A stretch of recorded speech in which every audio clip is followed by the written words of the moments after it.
Welcome to the Retirement Key. I'm Kacey, and I'm here with financial planner Justin Dobak of Abich Financial Services up there in Washington, D.C., the Northern Virginia area. And he is here to help retirees. He's here to help with individual wealth management. He can really help with it all. If you want to get in touch, head to theretirementkey.com, and you can find him there. Justin, how are we doing today? We're heading into Christmas season.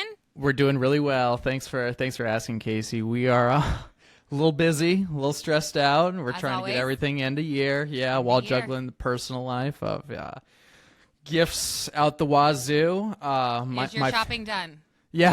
I'm not in that good. bucket. I'm still not there yet. Okay. I'm probably a quarter of the way through. Still got to do parents. Well, that's more than some people. Fiance, getting ready for my fiance heading out to her family lives in California, so unfortunately Okay, so we're gonna be here in California. Yep, exactly. So just trying to get everything in before we head out that way. But looking forward to it. Best time of the year. I'm a Thanksgiving guy. I love family time, so this is it. Yeah, but crunch time for sure. For sure. All right, well, love to hear it. Well, I want to pick your brain today about preparing for retirement, but before we get into that, I want listeners to get to know you a little bit. So can you tell us about your background and how you decided to pursue a career in financial planning? Yeah, for sure, Kacey. I'll try to keep it short. All right. I was one of those kids out of high school who wasn't really sure. Fortunately, parents helped me along the way. Actually started college at a fish and wildlife science degree. I'm a lifelong outdoorsman, did that. But that was upstate New York, and it got to February, and I woke up one morning, went to an ADM class, and it was negative 28 degrees walking to class. No, thank you. Headed south, said, maybe fish and wildlife isn't for me. Started finance. From that point moving forward, and really that's where I started dipping my feet into this world. Now, my calling into advising is both a sad and a little bit of a happy story. I had a really, really normal, modest upbringing.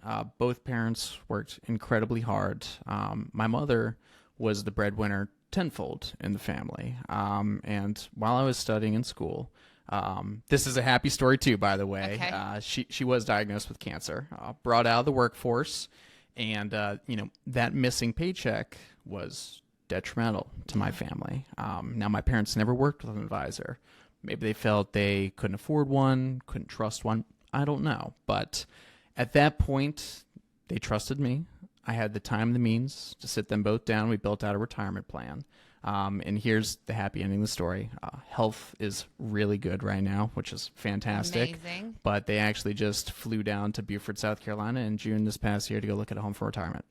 Lovely. So everything worked out. Yeah, it worked out for them. But for myself personally, that was the moment where my calling really happened. I realized that this is what I want to do for the rest of my life. This is not work. This is fun. This is more of a passion at the end of the day. So as soon as that event transpired, got an internship at a fiduciary down the street, Dominion Financial Consultants, worked there until I graduated. As soon as I did, flipped full-time as the investment financial planning specialist there. Did that for about 4-ish years and realized I wanted to move on. I wanted to grow my career from there. So I actually stepped out and started my own financial planning practice and operated that for quite a while, and did planning for all walks of life, young, old, rich, poor, really broad exposure. And that's the part I loved about my practice. The part I hated, dreaded. I'm a happy person. Inevitably, one day, I was going to have to hand a grieving family a death benefit check. Tough conversations, didn't want to do that. So I stepped away from my practice, joined Abich, which full circle is exactly where I started my career, right back at retirement planning. So every day I get to come into work, talk to nice folks, help them get to retirement, or better yet, just get them through retirement with confidence and dignity. That's what wakes me up in the morning. That's what puts me here. Well, what an incredible story. That is amazing. Thank you for sharing that with us. I always love to hear people's why and how they came to do what they do. So that's amazing. Thank you for sharing that with us, Justin. Let's get into the fun stuff, preparing for retirement. So, Justin, let's say you are talking to someone who has never even thought about their retirement or what a plan for that might even look like. It's never crossed their mind. Break it down for me with the basics. What are the main pieces of a retirement plan? Great question, Kacey. And to keep it really simple, Okay. We need to look first at income sources. Okay. Obviously, when we retire, right, we lose wages. That's something that goes away right there. But depending on ages, Social Security, pensions, 401ks, IRAs, distribution methods, right, those become your new income streams in retirement. So you need to take a real good look at that, see what is coming in, and then the other side of the coin, what's going out? What are expenses? Right. Building out that realistic retirement budget is something that I see a lot of individuals have problems with. And really, I always emphasize the retirement smile. For people who aren't looking at me right now, I'm starting my finger high, I'm drawing down, and I'm getting back up high again. I call it the retirement smile, and really what it means is your first few years of retirement. You're still young, you're still healthy, you're still active. This is where we want to start front-loading expenses. I want you to go to Italy once a year. I want you to help the kids out. You know, that's where I want to front-load those expenses. Now, as we get older, as we start working into our late 70s, early 80s, we're naturally going to slow down. Maybe we're not going to Italy once a year. Maybe we're still going to the beach with family for a week, okay? As we get older from there into the mid to late 80s, 90s, right, you are going to slow down. You are. It's a matter of fact. Granted, expenditures may go down, but healthcare, health expenses, right? Typically, those expenses start going back up again. So that's really how I like to explain expenses in retirement for clients. And, you know, most importantly, taking a look at your savings, your rainy day fund, your emergency fund, making sure that's ample, as well as looking at risk management, okay? Life happens. Curveballs are thrown at you, like my mother. You know, you don't know when these things are going to happen, and making sure that you have those safety nets, those contingencies. That's really the foundation of any solid retirement picture.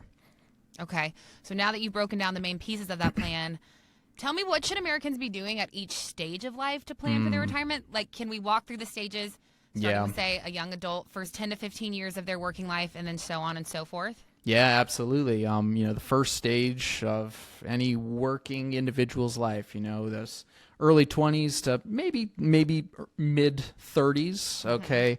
I always teach the general rule, and this is a general rule, the 50-30-20 rule. 50% of income should be going to fixed expenses, necessary purchases, rent, mortgages, energies, things like that. Okay. 30% I want to be spent on fun. You still have a life to live, and I want you to enjoy it. But that remaining 20%, that's the key and is really the foundation to getting you on the right track, and that's saving for retirement. If you keep that general rule of 50 going to fixed expenses, 30% going to fun, 20% going to savings and retirement, you're already going to get yourself ahead of the curve. You're really going to put yourself in a good position. But not everybody can save. I know when I was in my early 20s, I was netting zero. And Kacey, I'm maybe, Same. That's the reality of life. But as you get a few more years of experience, you start seeing a little extra each month. Building those habitual habits, those behaviors of putting dollars away, even if it's $50 a month, just building that behavior up is going to get you on the right track. Okay, let's take a look now at that early to midlife, like, mid 30s to 50. Yeah. So now the story changes a little bit. Maybe family is on the way, if not a family is already there.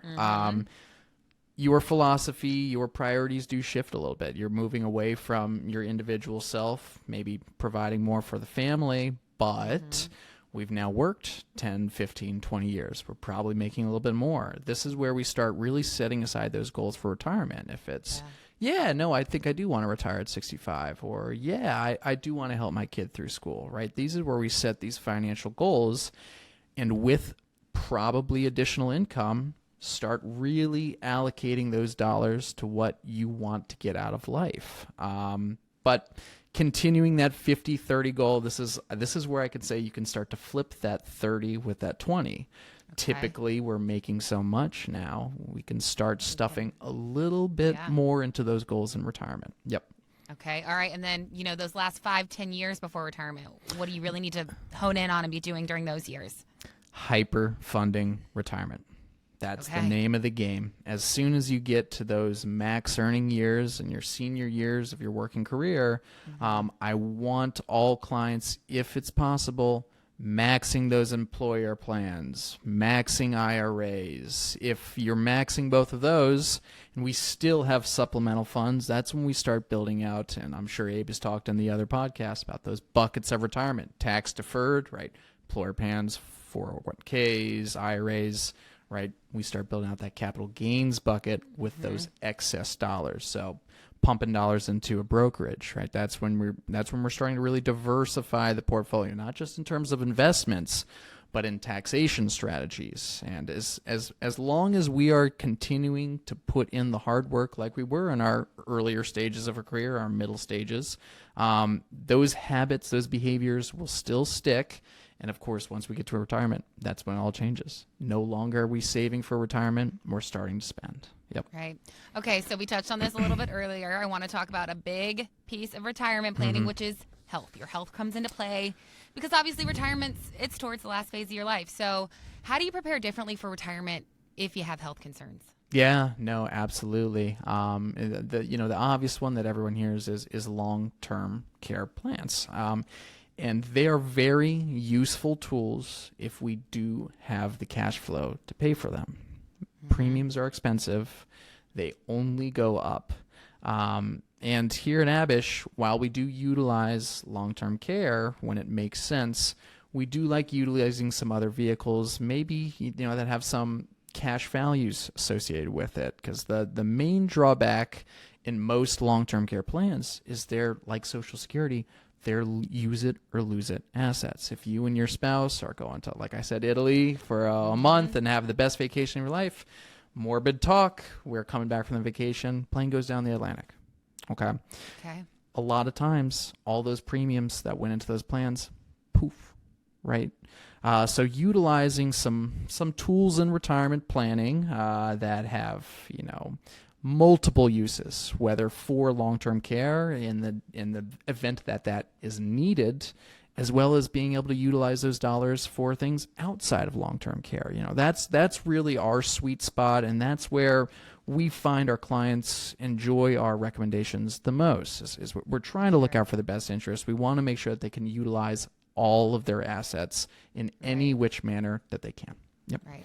Well, Justin, this has all been fantastic information. And I think ultimately the message here is incorporate the help of a professional sooner rather than later when you're planning for your retirement. So if people are watching, they want to get in touch with you, where should they go? What should they do?